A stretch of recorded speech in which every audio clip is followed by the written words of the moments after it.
Welcome to the Chronological One-Year Bible, October 11th.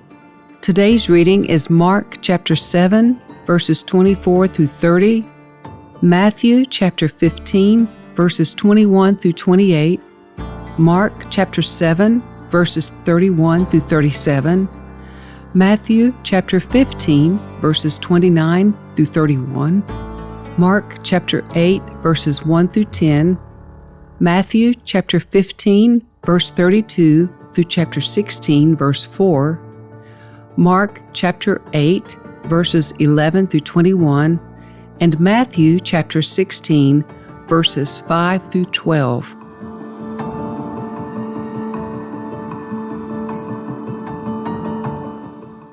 Then Jesus left Galilee and went north to the region of Tyre. He didn't want anyone to know which house he was staying in, but he couldn't keep it a secret. Right away, a woman who had heard about him came and fell at his feet. Her little girl was possessed by an evil spirit, and she begged him to cast out the demon from her daughter. Since she was a Gentile, born in Syrian Phoenicia, Jesus told her, "First I should feed the children, my own family, the Jews. It isn't right to take food from the children and throw it to the dogs." She replied, "That's true, Lord, but even the dogs under the table are allowed to eat the scraps from the children's plates." "Good answer," he said. "Now go home, for the demon has left your daughter." And when she arrived home, she found her little girl lying quietly in bed, and the demon was gone.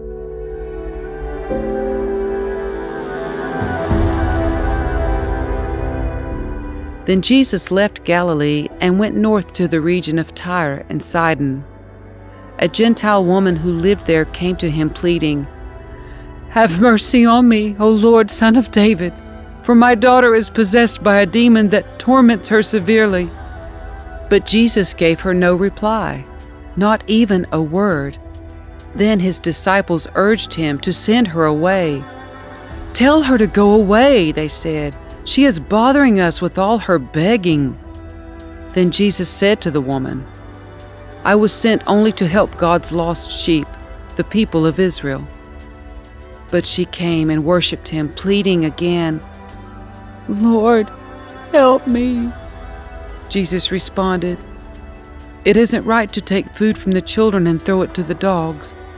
She replied, "That's true, Lord, but even dogs are allowed to eat the scraps that fall beneath their master's table."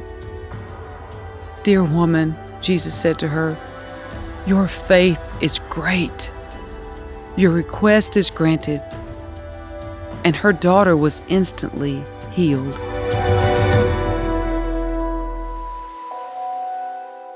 Jesus left Tyre and went up to Sidon before going back to the Sea of Galilee and the region of the 10 towns. A deaf man with a speech impediment was brought to him, and the people begged Jesus to lay his hands on the man to heal him. Jesus led him away from the crowd so they could be alone. He put his fingers into the man's ears. Then, spitting on his own fingers, he touched the man's tongue. Looking up to heaven, he sighed and said, "Ephphatha," which means, "Be opened." Instantly the man could hear perfectly, and his tongue was freed so he could speak plainly.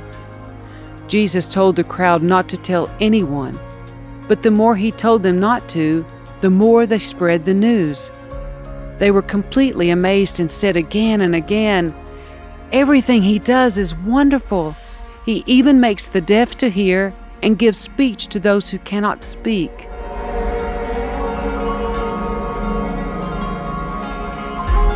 Jesus returned to the Sea of Galilee and climbed a hill and sat down.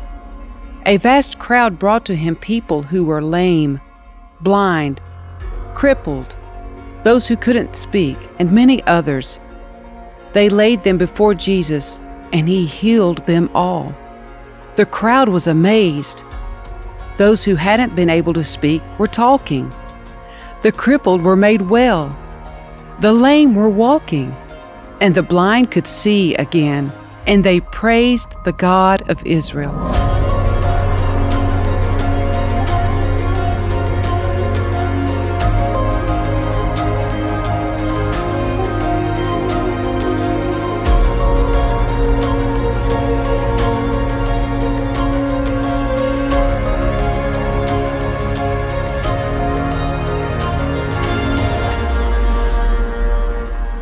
About this time another large crowd had gathered, and the people ran out of food again. Jesus called his disciples and told them, "I feel sorry for these people. They have been here with me for 3 days, and they have nothing left to eat. If I send them home hungry, they will faint along the way, for some of them have come a long distance." His disciples replied, "How are we supposed to find enough food to feed them out here in the wilderness?" Jesus asked, "How much bread do you have?" 7 loaves, they replied. So Jesus told all the people to sit down on the ground. Then he took the 7 loaves, thanked God for them, and broke them into pieces. He gave them to his disciples, who distributed the bread to the crowd. A few small fish were found too, so Jesus also blessed these and told the disciples to distribute them. They ate as much as they wanted. Afterward, the disciples picked up 7 large baskets of leftover food. There were about 4,000 men in the crowd that day, and Jesus sent them home after they had eaten. Immediately after this, he got into a boat with his disciples and crossed over to the region of Dalmanutha.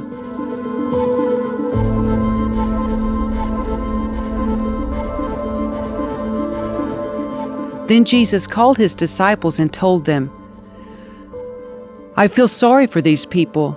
They have been here with me for 3 days, and they have nothing left to eat. I don't want to send them away hungry, or they will faint along the way." The disciples replied, "Where would we get enough food here in the wilderness for such a huge crowd?" Jesus asked, "How much bread do you have?" They replied, 7 loaves and a few small fish. So Jesus told all the people to sit down on the ground. Then he took the 7 loaves and the fish, thanked God for them, and broke them into pieces. He gave them to the disciples, who distributed the food to the crowd. They all ate as much as they wanted. Afterward, the disciples picked up 7 large baskets of leftover food. There were 4,000 men who were fed that day, in addition to all the women and children. Then Jesus sent the people home, and he got into a boat and crossed over to the region of Magadan. One day the Pharisees and Sadducees came to test Jesus, demanding that he show them a miraculous sign from heaven to prove his authority. He replied, "You know the saying, red sky at night means fair weather tomorrow. Red sky in the morning means foul weather all day.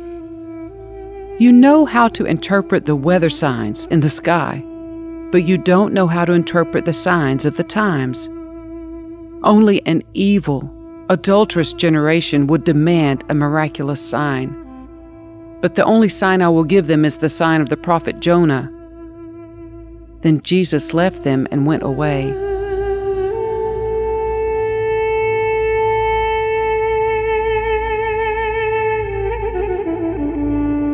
When the Pharisees heard that Jesus had arrived, they came and started to argue with him. Testing him, they demanded that he show them a miraculous sign from heaven to prove his authority. When he heard this, he sighed deeply in his spirit. "Why do these people keep demanding a miraculous sign? I tell you the truth, I will not give this generation any such sign." So he got back into the boat and left them, and he crossed to the other side of the lake. But the disciples had forgotten to bring any food. They had only 1 loaf of bread with them in the boat. As they were crossing the lake, Jesus warned them, "Watch out! Beware of the yeast of the Pharisees and of Herod." At this they began to argue with each other because they hadn't brought any bread. Jesus knew what they were saying, so he said, "Why are you arguing about having no bread? Don't you know or understand even yet? Are your hearts too hard to take it in? You have eyes, can't you see? You have ears, can't you hear? Don't you remember anything at all? When I fed the 5,000 with 5 loaves of bread, how many baskets of leftovers did you pick up afterward?" 12, they said. "And when I fed the 4,000 with 7 loaves, how many large baskets of leftovers did you pick up?" 7, they said. "Don't you understand yet?" he asked them. Later, after they crossed to the other side of the lake, the disciples discovered they had forgotten to bring any bread. "Watch out," Jesus warned them. "Beware of the yeast of the Pharisees and Sadducees." At this they began to argue with each other because they hadn't brought any bread. Jesus knew what they were saying, so he said, "You have so little faith. Why are you arguing with each other about having no bread? Don't you understand even yet? Don't you remember the 5,000 I fed with 5 loaves, and the baskets of leftovers you picked up? Or the 4,000 I fed with 7 loaves, and the large baskets of leftovers you picked up? Why can't you understand that I'm not talking about bread? So again I say, beware of the yeast of the Pharisees and Sadducees." Then at last they understood that he wasn't speaking about the yeast in the bread, but about the deceptive teaching of the Pharisees and Sadducees.